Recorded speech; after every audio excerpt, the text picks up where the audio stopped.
one of my men, I'd like to start the session by respectfully acknowledging the traditional owners of the land and also pay respects to elders both past and present. It's great to be here, and what a great space for a writers' festival, such a beautiful location, and to share the stage with Grace. And I mean, I just have so much respect for Grace's work, but also this particular book, which I wrote a blurb for, and I actually said I called it a majestic book, the story of a river, not just its flowing waters, but the ebb and flow of people upon the river, both black and white. I think the thing for me in this book is the way that you captured an Aboriginal connection to country and spiritual relationship with country, and certainly in this instance the river. Can you tell us a little bit about that, and also what it was like out on country, which you obviously spent quite a bit of time, so tell us some of those stories and that connection and what you observed and absorbed. Thanks, John. You've launched us right into the heart of what matters about this book, and also the story of the Hawkesbury and the story of any part of Aboriginal Australia. I remember earlier in my career you'd read books about Aboriginal people, and they would be things like, the Aboriginal people lived beside the river and they caught fish and they used stone tools. Look, here's a stone tool. This is what it looks like. Moving right along, let's get into the white history, the real history, and the Aboriginal people never appeared again. And I just thought, that is a dehumanising way to write about people, because what makes us human is culture and language and our beliefs, you know, and what we care about, and our laws and our morality, things like that. And it was always my hope that I would be able to at least get some insight into what Aboriginal people, how they responded to invasion, but what their own culture was like in both the books, The Colony and also this one. And I was always very nervous that that wouldn't happen, because we were always told, oh, well, they didn't leave any records and you can't write about them. That is just, don't ever let anyone tell you that. That is not true. It's just that we have to think outside the narrow written records. Not that they're narrow in themselves, but they're just tiny glimpses of Aboriginal people in the records. But we have to think through archaeology and geography and think, how does this country work? Where would people have lived? And it turns out you can find all kinds of patterns: geography, archaeology, linguistics, and of course history, which of course is where I started. But my idea is to try and put together everything we know about a place holistically and see how it fits together like a jigsaw puzzle. And I have to say the big breakthrough was understanding the spiritual dimensions of Durraba and the Hawkesbury-Nepean River for Aboriginal people, and also how they kind of philosophically responded to invasion, because it is primarily about land taking, not enough food, and ongoing battles and violence and all kinds of other things, but there's also a spiritual dimension to what happened to those Aboriginal people on Durraba. Yeah, that's great. I mean, for me, I come through a school system in the 50s and 60s. I mean, as an Aboriginal boy growing up, we weren't in the history books or the school texts, except as belonging to the Stone Age or a dying race. And in my time, it was stretched from Western science, 10,000, 20,000, 30,000, 40,000, 50,000, and today, 65,000 years, which is an amazing stretch of time. What about, experiences we've just observed recently, floods, and the impact of that. And that story is embedded, in the river, and certainly passed on through Aboriginal stories, and the power of the river.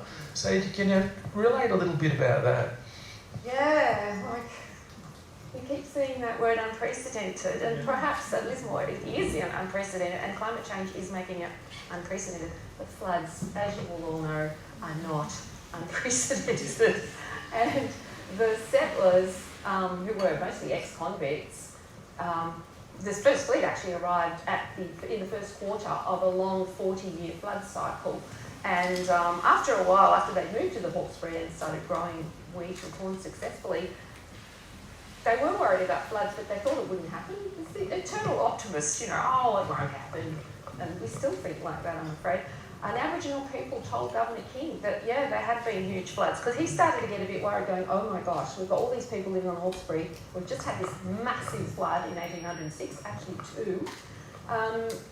Maybe this is a pattern. So he asked the elders, and they said, oh yeah, we had one in about when you guys invaded in 1788. It was terrible, but the one before that, around 1780, apparently people climbed into the tallest trees and were swept out. Now there's very tall trees on Hawkesbury, like 40 metres. So, so there was this history there, and the settlers moved there, and they kept hoping for the best.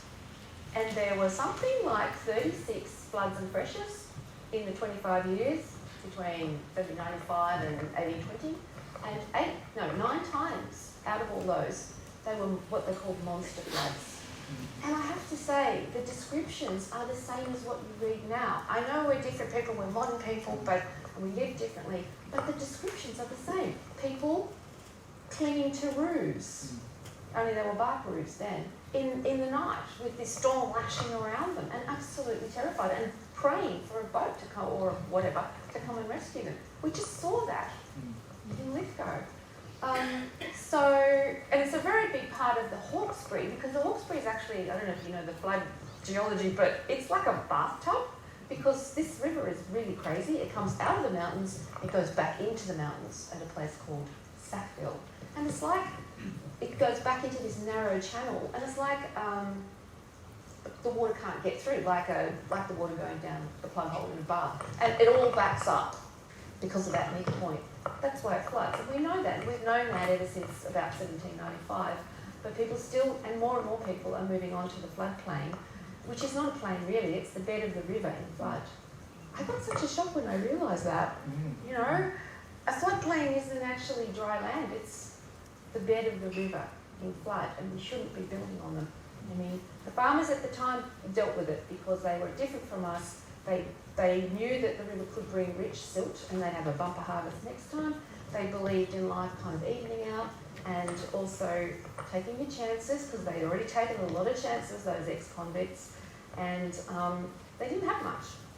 They didn't have, we turned our beautiful houses into treasure chests of our most precious possessions. They had bark huts with a few tools, they could replace them very easily.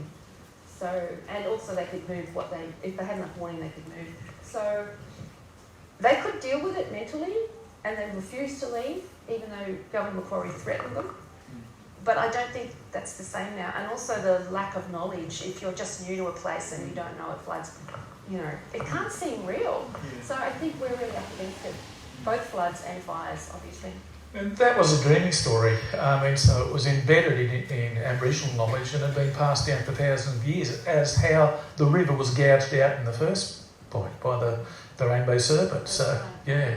So, you know, I think it's critically important today when we take into account, that's been discussed in the previous session, climate change and what a critically staged historically and the world is in at this moment.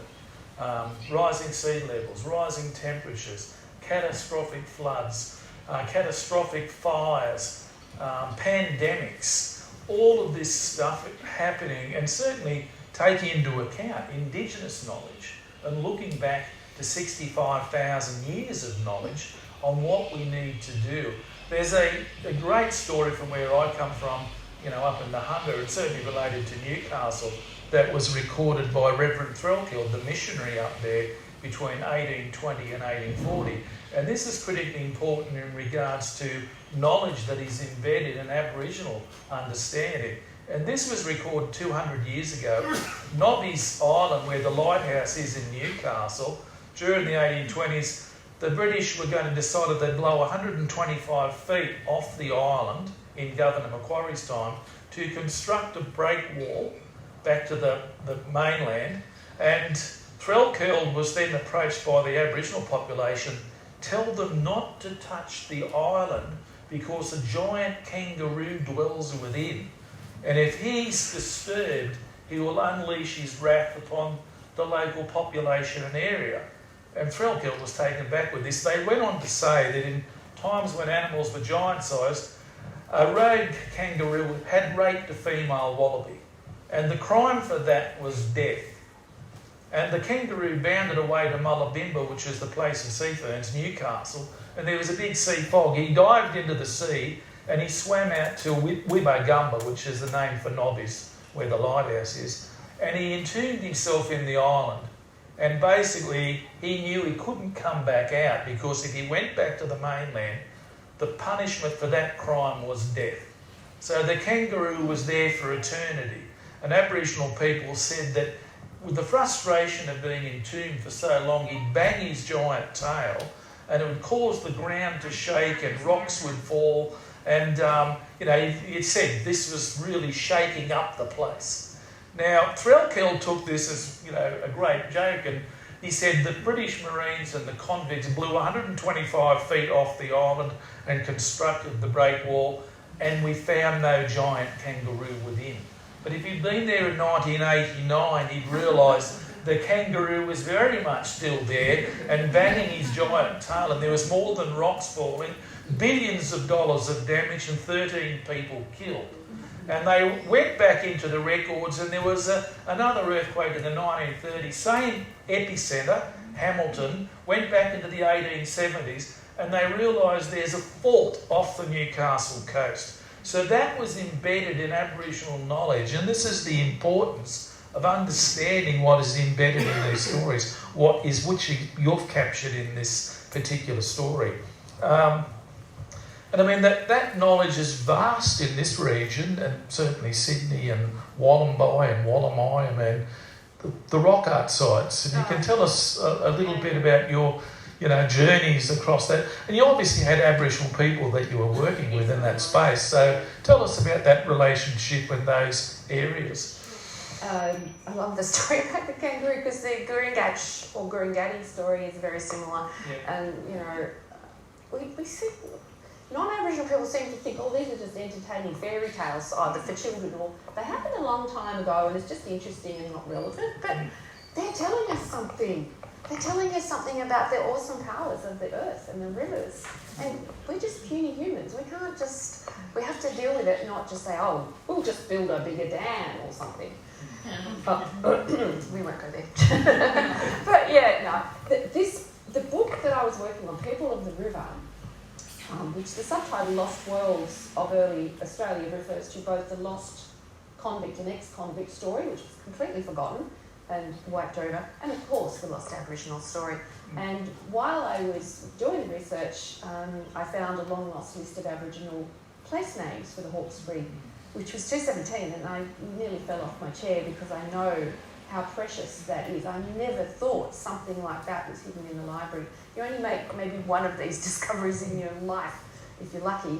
And so, I worked with a team of Darug women who are artists and educators, and we all researched this list together, and we now have produced a map which has 90 of the 178 names back on the map. Freely available, everybody. Just go to dirubin.com and you'll find the link to it. I'm hoping everybody uses it. I hope teachers use it. But one of the best things that came out of that helped me understand more about the Aboriginal perspective, philosophy, cosmology really, was firstly working with traditional owners, of course, but secondly going on country, because we actually tracked all the sites. They are actually recorded by national parks on a database called AHIMS, and we got those and we put them on the map. And in the so-called colonial corridor, which was invaded in 1795, that's all considered to be European heritage. They were all through there. Rock shelters, grinding grooves, engravings, and that's just the river corridor. Even in the bush, I know around here, they're everywhere. We're living in an Aboriginal landscape. And so we were able to learn from those sites because you can actually match them to the place names. And one of them, like a lot of the names mean things like animals and plants and trees and forests. It's just like a Darug and Duckingham geography brought back to life, which was exciting. But I think the most moving thing, the thing that makes the hair stand up on your head, is the fact that many of them are about supernatural beings and the sacred beliefs of these people. And one of them was Gurungati, the Darug word for the great eel, giant eel serpent, Gurungati. They didn't know that story anymore at the time, though we know the one for the Gadangara, and that was, Gadangara could say that's our story. But the same as the kangaroo, it doesn't end. The eel dived down in its desperate, giant eel, desperate chase to try and get away from the hunter, Merrigan, the tiger pole, dived down, created the Coxes and Wollongong rivers, and then created floods. There you go, that's what creates the floods, a gigantic eel from there to the other side of Brisbane Water at least, and is hiding in the bottom of Geelong caves. But the point is, it's still there. It doesn't finish, this story. Gurungat continues his travels, and some of the names refer to places and names in that story. So it was pretty exciting for the Darug women, and we actually did find a major giant eel engraving site, and when we finally got to see it, because it's now part of a resort, when we finally got to see it, they went on first, it was sunset, and they wept. These are, manufacturing and industrial sites. I mean, you speak about that, the tools and utensils that are made. I mean, I've done quite a bit of stuff up in the Hunter and Newcastle as well. That these manufacturing industrial sites were there for thousands of years, and the materials were traded vast distances because certain stones couldn't be found anywhere else, and they made the best tools, weapons, utensils. Yeah. So we tend to have a little bit of a static idea of Aboriginal people now. This is their and they didn't go out, and this is theirs, and this is theirs. They were on the move all the time. And it's very complex because you couldn't marry within your own group, so you intermarry. So all the groups are intermarried, so they have alliances. Sometimes they fall out, and then there's fights and things. But there's a whole complex system of coming and going, and then songs and dances and stories that travel mouth to mouth all the way up and down the coast, inland to the coast. It is absolutely fascinating. I think I've only glimpsed a tiny bit of it. It's just very, very complex. You've done a good job. Some of the stories, I mean, I'd love you just to touch on some of the stories embedded with the book. Nardung, of course, I know well, and the Sackville experience. Do you want to talk about those two, and maybe something else you'd like to pull out as well? But those two, of course, interested me. Thanks. Yeah, John was kind enough to be on a radio program called Nardung's Story, which was aired recently, and I got a lot of great feedback from that. So it's so good when you spend 10 years doing something and then it comes out really well. Sometimes I have to be very patient. I think, well, I don't know how to find that out, and it'll come to me. I know, isn't that weird? It's so not academic or university, but this is how it's working. So Nardung was, she was born about the time just before her country around Penrith was invaded, and she lived right up to Federation. So this woman saw the entire the invasion, colonisation, and she was terribly impacted. She lost her whole family, and in the end, at the end of her life, she was very good at making friends with white women who had a few resources. So she made friends with the doctor's wife in Penrith, and this doctor's wife mostly was a bit racist, but she did write it down. Yeah. You know, you have to sort of, when you're a historian, you have to read through the racist lens of the way white people wrote about Aboriginal people. And there's this whole story about Nardung and what she believed in and how she still spoke language and how she told, what the local names for Penrith was. Morak, the way of the Emu. So it's just a treasure trove, and I got more and more interested in her and where she'd come from and where she'd been. And she'd been all over the country. She'd lived with the MacArthurs at Camden for many years before she went home.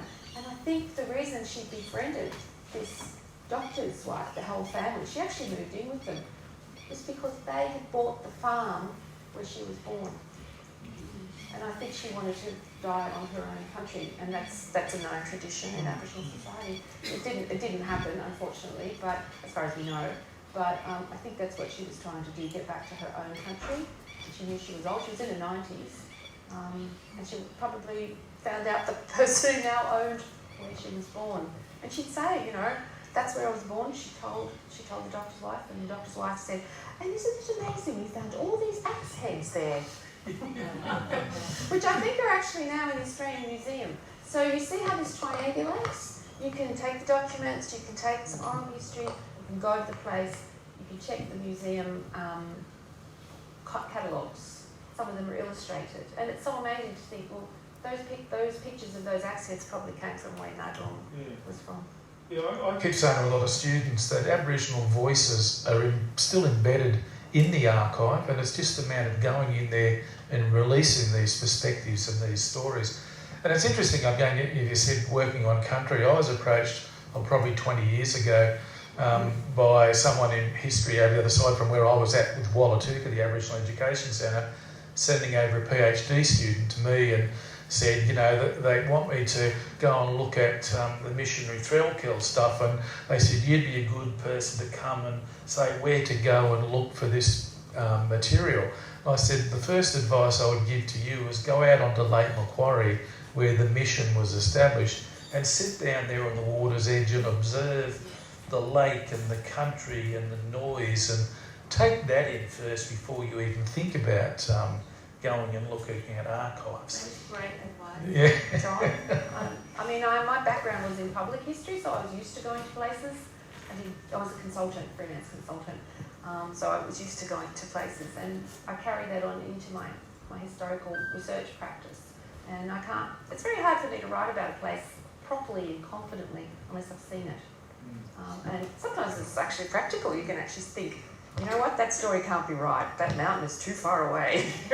Things like that are really helpful too. But often it's more a sense of the place and a sense that those people were really here. They were here in the past. They lived here. They did this. They did that. And I kind of, like you, grew up not knowing any of this stuff in this amazingly historic landscape, which we learned absolutely nothing about. And I sometimes think, maybe I'm just on this crusade to find out stuff and tell other people about the country where we live. It's critically important. The Nardung story, is a story about Aboriginal survival as well, and that continues with the Sackville experience. Because that demonstrates language survived and culture survived, and what happened to those families in that country. Can you tell us that story? Yeah. If people don't know where Sackville, I'm feeding back a little bit here. Yeah. I might move it a little bit away. That's right. Too loud. So Sackville is the place I mentioned where the bath plug is. So it's really the flood bringer. It's also where the eel's found, big giant eel. So I think it's trying to tell us something there. It's also where the famous leader Yarramundi is associated with Sackville. That's where his people lived.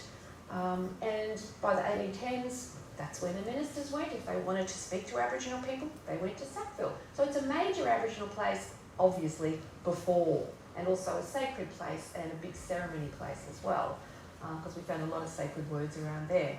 Now, often you'll find in traditional white histories, well, the poor Aborigines, isn't it sad they all disappeared?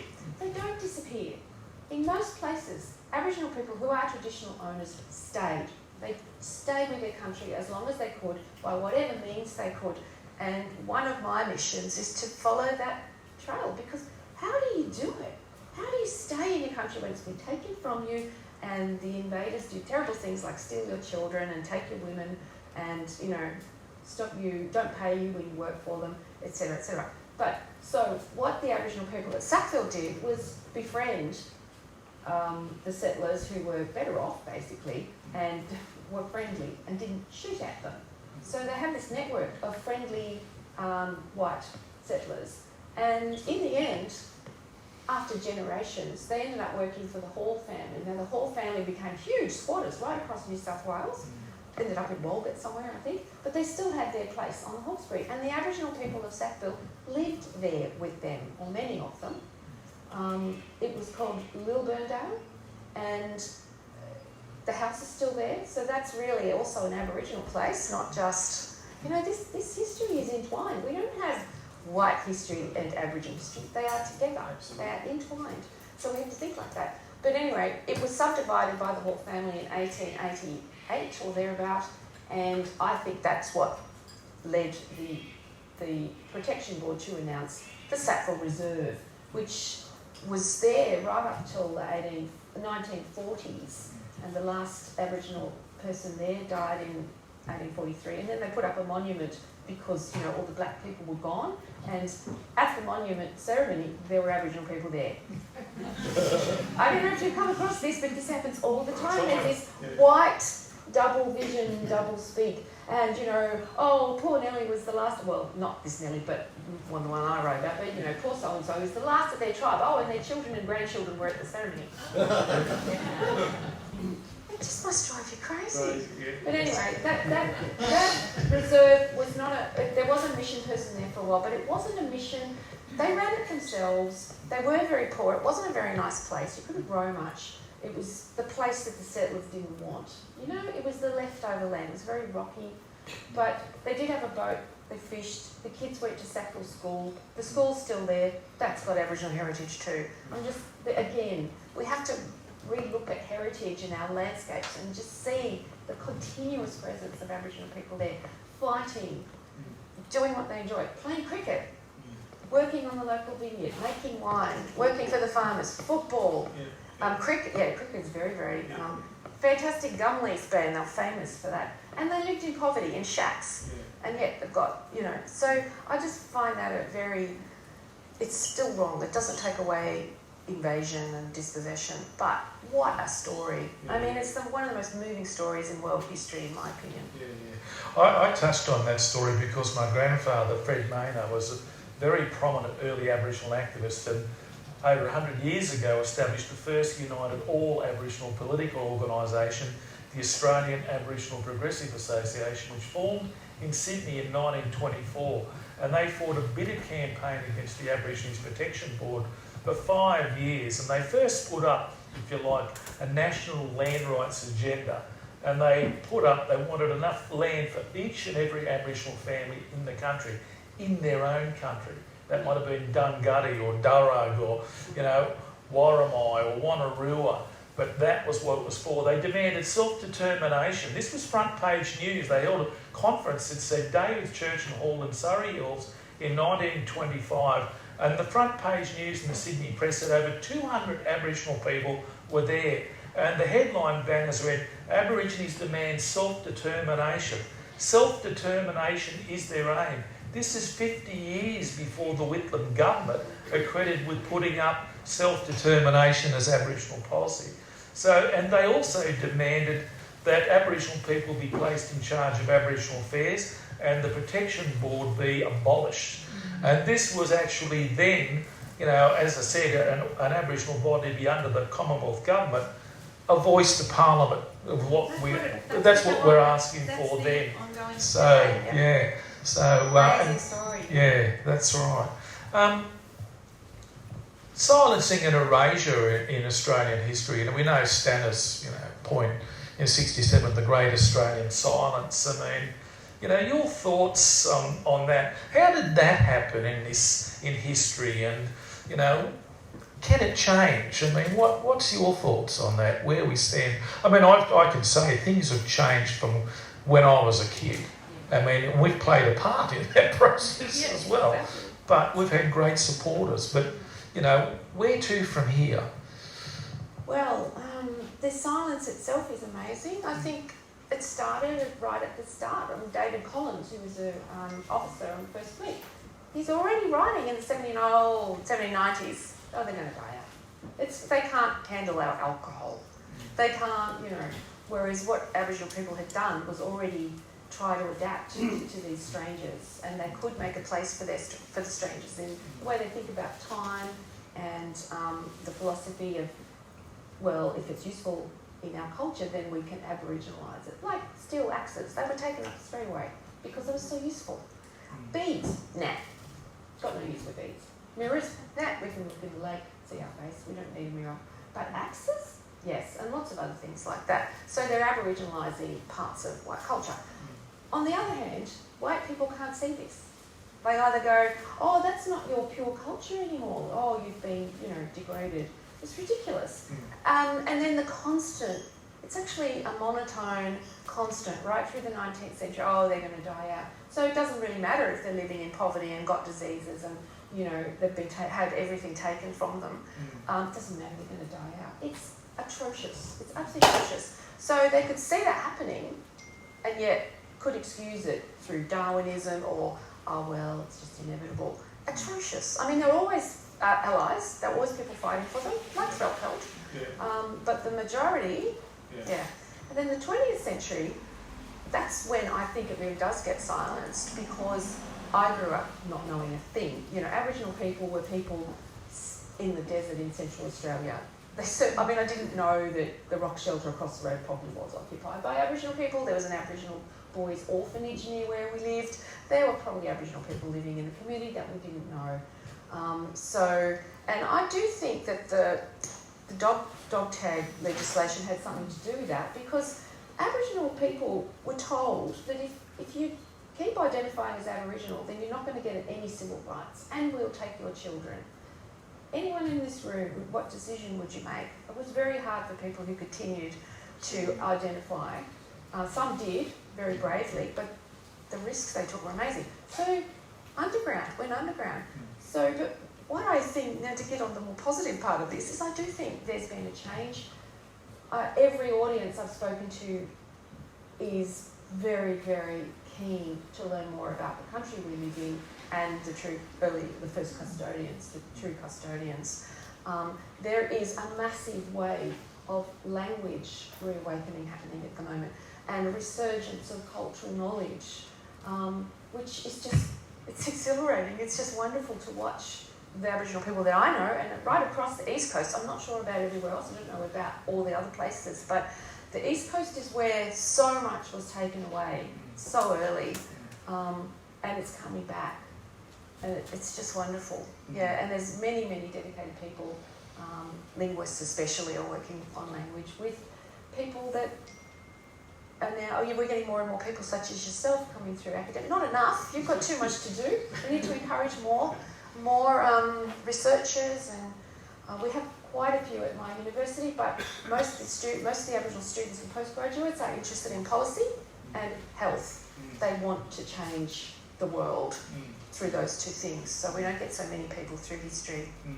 That's a tragedy as well, you know, I was actually speaking, and there was a performance and an exhibition launched at Newcastle University last night, and I spoke there, and that's one of the important things I said. Most of our mob coming into university, they're either in law, education or health. Now, history is embedded in all of those areas. That's the reality. And I said there's not an Aboriginal community in the country today that is not putting together family and community history. I mean, I've always said Aboriginal history in this country is like a giant jigsaw puzzle with most of the pieces missing. We all have a part to play in putting those pieces back into the puzzle. Critically important, have other people to assist in that process, you know. That's so important, you know. I just wanted to show that you can do it. Like, you get this constantly, same with convicts years ago, you can't do right about convicts, you know, they didn't leave any records. Oh my God, they left so many records. Yes. I think my job talking to the non-Aboriginal community is to say it can be done, and it's got to be done. And I've had so many people saying, I've lived here for 50 years and I don't know anything about this place. Yeah. You know, so it's also the wider community having better roots in country and, you know, feeling better connected to country. And I have to say, the Aboriginal people I work with are so generous. They don't need to do this, but they want to. They want to engage everybody. They want to tell everybody. It's amazing. And I think that's pretty important, a partnership, a collaboration. Yeah. I mean, we need to join hands together to walk onto a future where it's just and equitable for all peoples in this country. That's the critically important thing. Certainly from an Aboriginal perspective, the big moments where we've made change are when we've had incredible support from non-Indigenous people. You look at Charlie Perkins and the Freedom Ride in 1965, and a whole bunch of white university students from the University of Sydney on a bus travelling throughout New South Wales to show the shocking living conditions and segregation that Aboriginal people were subjected to. And it's just appalling at that time. This is 1965. Yeah. And the next year, the Gurindji walk off at Wave Hill. There was incredible support from the trade union movement to the Gurindji, fighting for their land, and the shocking treatment and meagre rations they were getting at that particular point in time. The 67 referendum, nearly 92% of the population of this country voted to recognise us in that respect. Finally. Yeah, finally, you know, in our own country. And then, of course, the 1972 Tent Embassy was an incredible moment in Aboriginal political history. And Gary Foley and Paul Coe and others will say there was a massive amount of non-Indigenous students at the Tent Embassy in Canberra in 1972. So it's only when we can come together and, you know, fight together to make change that, and as I said, I've worked in Aboriginal communities, urban, rural and remote, right across this country. And the other important thing to recognise, I say to people, is they have this idea in their head that Aboriginal culture, that's in the red centre, or that's up in Arnhem Land, and that's in the Kimberley. You can be walking through the streets of Melbourne or Sydney or Newcastle or Brisbane. Or out here. Yeah, right out here. And you're surrounded by it here. And you have absolutely critically important sites of deep Aboriginal spiritual connection to the country right at your fingertip. So they're the things to take into consideration in where you're living, and acknowledge that. Thank you.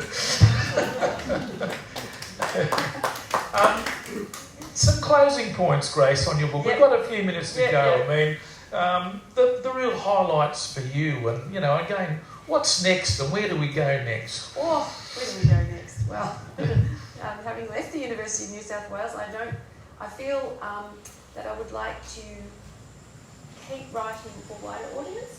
So my books are written for wider audiences, and they take a long time because they're huge. That's why the project that I worked on with the Darug women is called The Real Secret River Dirubin, and the outcomes are all free online for everybody. So I'm hoping to write some articles one day, but I think it's so important to kind of, at this point in my career, I can bypass academia because I don't know if you know how this works, but you spend, 6 months writing an article, then it takes 2 years to get accepted, and then another 3 years to be published with footnotes and everything. It's important, of course, this is where our knowledge is recorded, but nobody reads them. I mean, maybe your colleague, if you're lucky. And that's why I put all of that stuff online too, so everybody can get it. But we have such important things to say, and we've made these amazing discoveries. We need to get them out online so people can use them straight away, can see visually on a map what these stories are and why they matter, and, you know, through publications like the Dictionary of Sydney online, which can tell you anything you want to know about Sydney. I used to be on the board of that. But it's instant, right? This is the way to go. And it doesn't mean dumbing down, it means making it accessible to everybody. So that's where I'm heading at the moment. I'm writing a couple of Aboriginal biographies, and also working on a new project on Central Coast Aboriginal place names. Oh, excellent. Yeah. So the Little Ryan's Massacre map, that's a way to reach the wider audience every that time needs today technology. gets another story in the paper. Yeah, that's right. It's really important. And anybody can access these things and gain information from it. I've been working for the last 7 years on a project on the New South Wales Aborigines Protection and Welfare Board, and we were going to do a book, and, you know, numbers of talks. We've even done a short film, but we're now putting together a map where you can click on all the spaces in New South Wales where Aboriginal missions and reserves were. And then that can open up with photographs, and there can be, we've done interviews with people, and there's paperwork there, and there's photographs there, and you can learn firsthand what it was like for Aboriginal people under mission government control, where every decision on your life, what you ate, what you wore, who you married, where you could go and couldn't go, which was basically not even outside of the mission and reserve. All of those things are embedded in the history of this state and this country. So, you know, that's the way of the future, I think. I mean, there's room for everything, but I like doing this at the moment. So. It might be time now for us to open up to some questions for Grace on the book, and I'm happy to assist if required. Ask John questions too.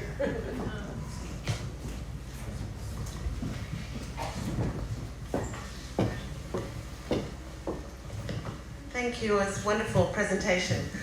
Just the issue of place names, and obviously so many of them are Aboriginal, and how that is evidence of the Aboriginal people in early colonial life and the importance they had with the early settlers. The place names? Yeah, that we still use them today. Oh, yeah, definitely. It's interesting that there are patterns there as well. So I found that there are hardly any on the alluvial reaches of the river, so that, the area around where the farms are, Windsor down to Wiseman's Ferry. There's lots more further down, like where there weren't many settlers, because it's very rocky, it's not much arable land. And I do think it's those particular settlers, they were actually ex-convicts, and they had actually been kicked out of their own country, and this was their chance at a new life, and they were not going to give it an Aboriginal name. I do think that's why there's five. There's five: Yarramundi, Colo. I've forgotten the other three for the moment, but there's not many. That's why I was kind of grieving, because I couldn't really write about the places on that part of the river. I didn't know the names. And then down the list. I was like, am I dreaming? So yeah, it's very, very important. And we're blessed here on the Central Coast with, I think, the linguist I'm working with, Dr. Jim Wafer, has found over 200 already, and I keep finding more on old maps. And it's just fascinating, because once Jim, it's not only that we have them, but as a linguist, he can gloss these names and work out pretty well, not all of them, but pretty well what they mean. And often that opens a door onto what this landscape meant at the time for Aboriginal people, whether it's plants and animals or social places like robbery grounds and contest grounds, and as I mentioned, those very, very special spiritual places. So I've got really interested in them because there seemed to me to be a way to get back something, at least something, a skeletal outline of where Aboriginal people went, what was important to them, what the great nodes were, where people all met up. That's really important. That's like a lost geography that we can see and we can put on a map. So yeah, thanks. That's important too in regards to the names. What it meant to Aboriginal people is the name is connected to the place. Yeah. It's not named after someone from across the other side of the world. In Newcastle, we're lucky with Threlkeld, the missionary, who came from the South Seas as a linguist in the 1820s to 1840s, and he was extremely lucky to work with a fully initiated Aboriginal leader, Birrabban, and they recorded what I regard the greatest South Eastern Australian collection of Aboriginal cultural knowledge. And Threlkeld recorded the language, and they put together, I went through that stuff over 20 years ago for the Minda River, the children's service up there, to put together a dictionary and a Dreamy Stories companion. And the reality is that 27 stories were embedded there, including the one about the kangaroo. So all of that knowledge was recorded. It's just so precious that there was another minister that wrote the list I worked on, and I've had people say to me, "Oh, but that's whitefella stuff, you don't want to read that." But it's gold. Yeah. It's absolute gold. Thank you. It's so important what you're saying about language. There's that recent novel, The Yield. I'm just trying to think of the writer's name. Yes. And part of that story is that there's the dictionary of words. And as an English teacher, you just realise the power of words and about identity. I just wondered if you had any comments. That I notice now when I drive around New South Wales or go into Victoria when you can, there's all the new regional signs saying, this is whatever is the local name, and then they have the territory where you're driving, and I think that's so powerful, because I say to my students, when I went to Ireland many years ago, and there was all dual signage, and yeah. And I think originally a lot of Irish people said, well, why? But now they realise the importance of identity, and the same in, USA, And dual New Zealand. signage. New Zealand. Yeah. It's a very powerful marker for identity, and then it opens up that world for us. Absolutely. Yeah, that was one of the reasons when I found the list. My first thought was, because Reverend McGarvey had actually included where these things were located, which farms, because I've been working on this thing for like 10 years. I thought, oh, I know that one, and I thought, I could put these up, we could put this on the map. Of course, that was where you do need to work with Aboriginal people. You should anyway, but in this particular specific places on country, you know, and they were very, very keen. So absolutely, and we actually are working with Geographic Names Board on naming and dual naming projects. There's a bit of pushback on it, I have to say. It's not like, I'm sure you'd all be supportive, but people in the community are like, what are we going to do that for? Oh, I can't spell that. I know, it's funny. But I think it's kind of, I don't know why it's been so slow compared to New Zealand, because they've had dual naming for ages. And I think it's another marker in a landscape, like in novels. And, you know, I'm just working on an essay about Eleanor Dykes' The Timeless Land, and that's what she did. She didn't have all the city language because she didn't have the lists available, but she just used words from some Wiradjuri, and she had a glossary in the front so people would know what they meant. So she started this, I think. Back in it was published in 1941, so she was doing it in the 30s. Yes, that last person stole my question. Oh. So I'll make it very brief. I'll just say that there's a sign down the road here that says it's Darkinjung country. And since first seeing that, it sort of made me want to know more. That's why I think it's so valuable to have this sort of thing. Yeah, that's a really good point. But can I ask you, Grace, I just read recently, apparently back in December, the Wiradjuri people and the local authorities up around the Macquarie River have had the dual name for the Macquarie River approved. And it's going to become the Wambu. Oh, Wambu, yeah. Yeah. Yeah, And so I guess you would like to see dual naming for the Hawkesbury, would you? Yes, if we can just settle on the spelling. We have got, we've just nominated the Aboriginal, name for the McDonald River, which is a major tributary that comes down from the north and comes into Wisemans. It's a beautiful, beautiful valley. And its name, he wrote it as Gununday, but Jim and the Darug team have also done it phonetically as it would have been like a more acceptable spelling than a white fella just writing down one word. So it's Gununday. It's beautiful, and it means the rainbow moves through. And we're pretty sure that refers to the rainbow serpent, also creating the very rather spectacular geography of the McDonald River. And the people in the McDonald are very, very supportive, both Aboriginal and non-Aboriginal. So pretty excited about that. Durrani would be great, but yeah, the spellings are beautiful. I say to people in that respect, I mean, there's great debate. So, but that's not the right spelling. It's got to be spelled this way. I said it's an oral language. There can be 4, 5, 6 or 7 slightly different spelling interpretations. As long as it's spelled as it sounds, it's correct, as far as I'm concerned. People get very hung up Oh, about they do. But it's not a spoken, it's not a written language. It's an oral language. Yes. So that's the most important it's not thing. a problem. We can get around it. It's Yeah, all right. It's yeah. fine. And I do, and also, the pronunciation and spelling also depends on where the words come from. So if it means like snake, it's going to be a different spelling and pronunciation. Or if it's something else like plant.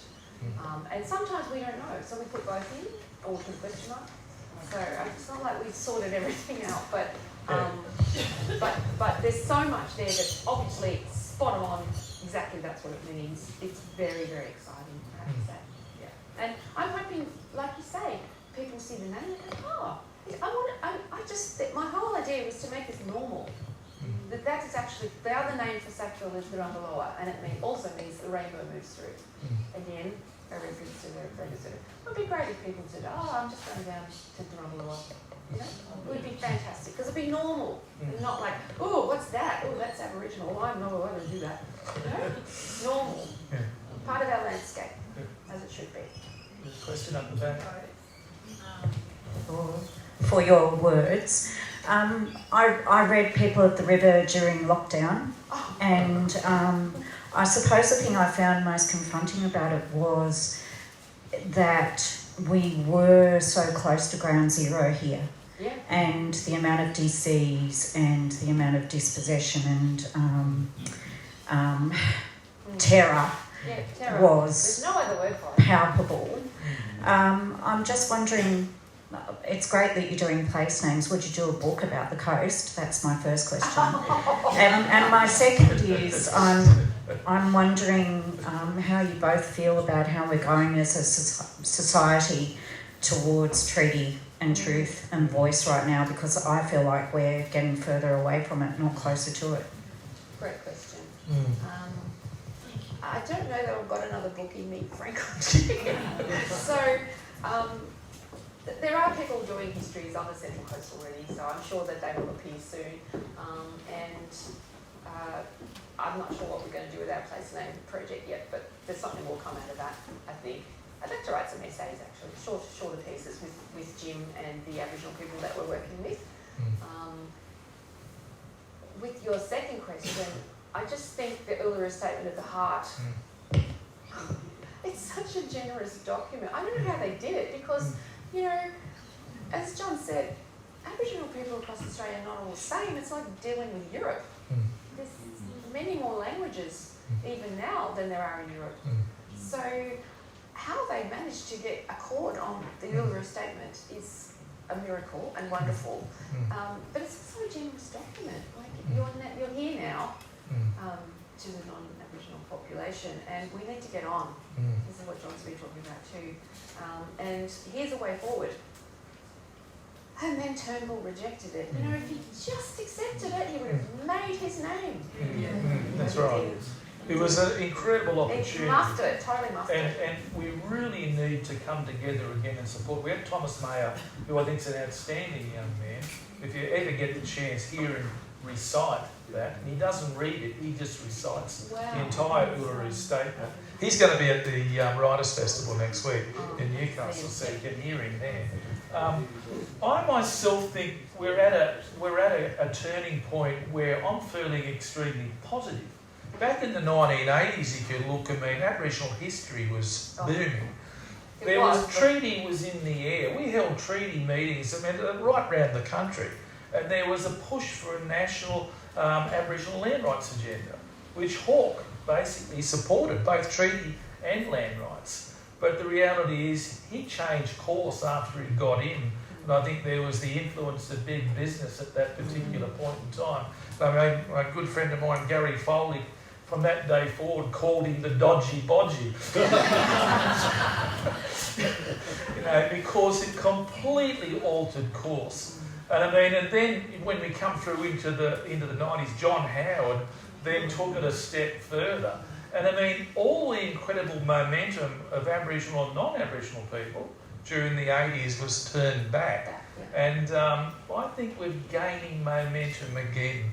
And I think there's a great chance with the Uluru Statement and certainly the voice that we all need to get behind. And as I said before, gives us the opportunity to join hands and then walk onto a future that is just and equitable for all Australians. And the greatest treasure this country possesses is upwards of 65,000 years of Aboriginal cultural connection to the country. That's the great celebration we're prepared to share with the country. All we want is people to recognise that, support that, and let's get on with it. You know, and I think that's